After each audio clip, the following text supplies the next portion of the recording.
The Storm, Part 1. It began with the storm. A supercell the size of a small nation rose over the American Midwest just after 3 a.m, blooming out of a clear sky like a black tower. No fronts, no moisture, no meteorological pathway for it to exist. Radar operators watched it form in real time, a perfect vertical column, rotating without drift, without lightning, without rain. At 3:12 a.m, the lightning began. At 3:13, the ground shook across 5 states. At 3:14, the storm collapsed inward, and something else took its place. Where the storm had been, a flawless, mathematically precise dome nearly 1,000 miles across, now sat on the continent, a perfect globe of shimmering static, fog and distortion. Everything inside was obscured beneath a uniform veil of interference. No terrain, no cities, no lights, no movement, just a continent-sized blur, as if the land had been overwritten. It had formed in seconds. Commercial flights diverted, interstates shut down, the FAA grounded half the country. By dawn, the United States had mobilised the largest domestic response in its history. Troops established a perimeter at checkpoints around its vast circumference. Satellites were retasked, drones were launched, none returned. Their feeds dissolved into white noise the instant they touched the haze. Animals refused to approach, birds diverted mid-flight, even insects veered away. Attempts to dig under it revealed the dome was actually a sphere. A National Guard unit attempted a tethered probe. The cable crossed the haze, vibrated once, and then the inner portion simply wasn't there anymore. The outer length, the part still in normal air, remained intact, clean and undamaged. The cut was surgical. No scorch marks, no fraying, no mechanical stress, just a perfect, impossible termination. The probe was gone. A volunteer, a firefighter from Kansas, stepped forward with a rope tied around his waist. He walked into the distortion. The rope went taut, then slack. Then the inner section ceased to exist, leaving the outside portion dangling from the hands of the men holding it. The end was smooth, almost polished, as if the missing length had never been manufactured. He did not return. Scientists examined the rope end under microscopes. They found nothing. No heat damage, no chemical change, no mechanical failure, just absence.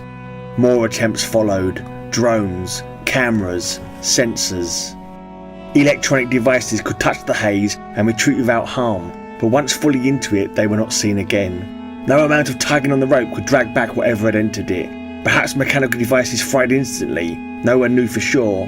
Very soon after entry, the tether would snap.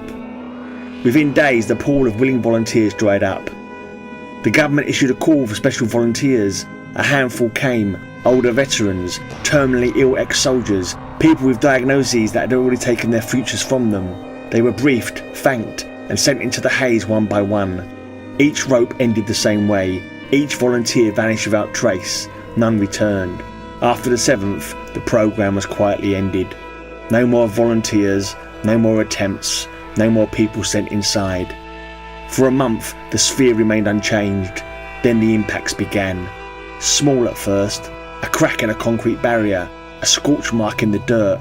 Then larger, flickering, unstable masses of static or maybe plasma burst from the haze at ground level, striking the earth with enough force to crater soil and buckle metal. Some rolled, some bounced, some simply dropped and burned where they landed. Every one of them was lethal. A soldier in Nebraska reached toward one before the cordon was established. The air snapped with a burst of white noise and he collapsed instantly. Medics recorded electrical trauma. No one touched one again. A 200-foot exclusion zone was established around every impact site. The objects continued to fizzle, pop, spit arcs of energy, burn into the ground, distort the air, fluctuate in brightness. They did not cool, they did not decay, they did not become safe. Drones sent to inspect them lost power within seconds. Remote tools failed. Water cannons turned to steam before reaching the objects. Scientists could only observe from afar. No samples were collected, no readings were reliable, no conclusions could be drawn.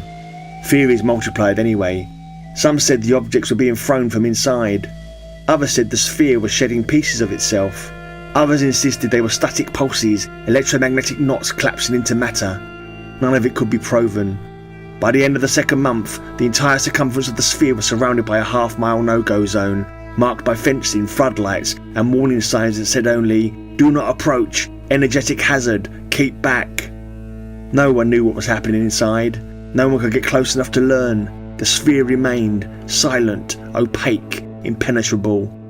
The world stared at the static fog dome, waiting for an explanation that would never come.